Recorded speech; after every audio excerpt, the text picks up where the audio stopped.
The funny part is, I think this is reasonable to discuss, because one of the conversation points that I have seen over the past few years in regards to the Detroit Red Wings is that their drafting can be questionable. Yes, it is true, the Red Wings acquired their franchise talents to be the guys that define the team right now. Larkin, Seider, Raymond, they got all these guys in the draft, and they did them all in the first round too. But in between these picks, in the Ken Holland years as well as some of the years after, there have been some questionable ones. And that is totally fair to bring up. I mean, I don't think anybody's going out there and saying that Michael Rasmussen is anywhere as good as he was supposed to be. Philip Zadina, total bust. Joe Veleno, not really in there. There were some other guys taken in the first round later on that have been slowly but surely getting up into good spots. Simon Edvinsson, fantastic young guy. Sebastian Cossa, still working his way through. But some of the recent drafts, the Red Wings have taken guys that you can say play relatively similar to each other. Marco Kasper, Nate Danielson, and Michael Brandsegg-Nygård, 3 first-round picks in back-to-back-to-back drafts for the Red Wings. I have seen the argument where folks would say, yeah, no, Stevie Y drafted the same guy 3 times in a row. Hard-nosed, two-way, defensively minded forwards. Brandsegg-Nygård's a winger, but still, you get what I mean.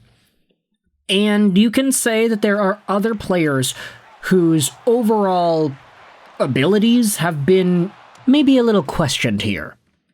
But what I wanted to do was head over into the potentially underratedness of what we are seeing out of these guys. Because while it's true that the Red Wings haven't necessarily gotten too many guys outside of the top of the drafts to inevitably become Red Wings, there are a number of guys that are close. And I wanted to head over to the R Detroit Red Wings subreddit and read what was posted on the Daily General discussion thread from May 23rd to articulate this point. This was from 2 days ago, and the comment was written by Reed Dillion, 1904. Oh, Red Lion, I'm an idiot. What the hell? Red Lion 1904. 1 year ago, I was knocking Steve Yzerman's drafting outside of the first round, but 1 year makes a difference. Looking at his first 4 drafts, it looks like he found at least one NHL player after the first round in 3 out of 4 years, and maybe all 4. In 2019, Albert Johansson and Elmer Soderblom are now both regulars. Johansson may be a third-pairing guy, but I expect him to stick around for a bit. Soderblom looks like a bottom 6 winger, but that's good value out of his draft spot. You can't complain about a draft that yields 3 NHL players. In 2020, this group looks the shakiest, but William Wallinder still has a really reasonable shot at making the NHL. In fact, I don't think anyone would be surprised if he made the roster out of camp. In 2021, the Red Wings, hey, they had Carter Mazur, he was penciled into the lineup, and Booyam has a shot too. I'm not 100% sure that Liam Dauer-Nielsen's window has closed, but he's 22 and in the second-tier league in Sweden. He probably needs to come to the AHL now and succeed, and the fact that he hasn't signed a deal yet indicates that's not happening. But there is a week to sign before that happens. In 2022, you have a draft that looks like it will produce potentially 4 NHL players. Kasper, of course, but Buchelnikov, Anton Johansson, and Amadeus Lombardi all look like NHL talents. It's a good draft despite the whiff on Dylan James. The 2022 draft saw Dylan James get taken in the 40th overall spot out of the Sioux City Musketeers, and other than that, there are a number of good players in the selection of guys. I'm not saying that it's guaranteed that every single one of these guys becomes an NHL athlete at some point, but it is looking reasonably good, and potentially even underrated as well. A lot of people will focus on the top of the draft because, of course, it's the most accessible and the easiest one to analyze. A lot of the prospects that are in this range of the draft, everybody knows and everybody kind of has an idea in their minds as to how they are and whether or not they have significant NHL potential. But the guys in the middle to late rounds of the draft generally don't get that much attention unless you're a fan of the team that drafts them. And for the Red Wings, it could be a little bit surprising for some on the outside who have said, yeah, no, they drafted the same guy 3 times. Marco Kasper, defensively minded center. Nate Danielson, defensively minded center. Bronsek Newgard, defensively minded winger. All of whom have offensive potential, but who are more so of that straight line, no nonsense type of game.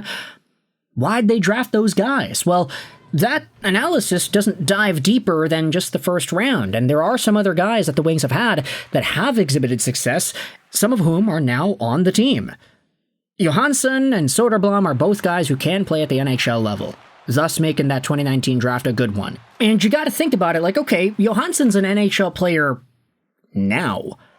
2019 was 6 years ago. It really goes to show you how long the path is to the NHL for most guys drafted outside of the first round. If any of those 2022 guys are on the team next year, they'd have moved very quickly into NHL relevance. Also, does Wallinder become waiver eligible next year, or does he have another year where he can be sent down still? He still has another year for waivers there. But a bunch of those 2022 guys like Buchelnikov, he's providing a lot of value. Amadeus Lombardi looks pretty good too. Another reply here says, I'd argue that it's hard to evaluate Steve Yzerman for post-first round draft picks at this time. It's usually 5+ seasons since their draft that non-first round picks actually played their first 40+ game NHL season. We're just seeing Albert and Soderblom do that now at year 6. The guys we drafted in 23 and 24, whom I really liked, might not show up until 2029 and 2030 respectively, if they make it at all. Which is why it's on us to talk about these prospects and to give updates throughout the season as to how they're doing. We'd made a bunch of videos this season about Rudy Guimond, that guy in the QMJHL who was undefeated for a bit. Yeah, unfortunately his winning streak came to an end the other week, but he still had a pretty good statistical record with the Moncton Wildcats team that he is on. But with all this in mind, I want you to let me know your thoughts in the comments section below. How do you feel about Steve Yzerman's drafting post-first round? We also have to acknowledge here, it's not just straight up Stevie Y that does a lot of this stuff with the external prospects and whatnot. We understand that whenever there's like a tournament or something, we'll generally see Stevie Y there. He's usually in the crowd trying to figure out which prospects are worth taking, but that's what your amateur scouting exists for. That's where you get the value out of that department, is when they are going out into watching these games, they're visiting random countries all over the world to watch hockey and watch these 17-year-old kids play to the best of their abilities and evaluating whether or not they actually have the tools to project into the National Hockey League. And that is why amateur scouting is so important. And for the Red Wings, you can say that there have been a number of guys that have defied expectations and have really stood out and stood the tests of time, too. I think Soderblom is the best example of that because he was a 6th-round pick. The fact that a 6th-round pick is even in the NHL in the first place is a really good sign. Never mind the fact that he's huge.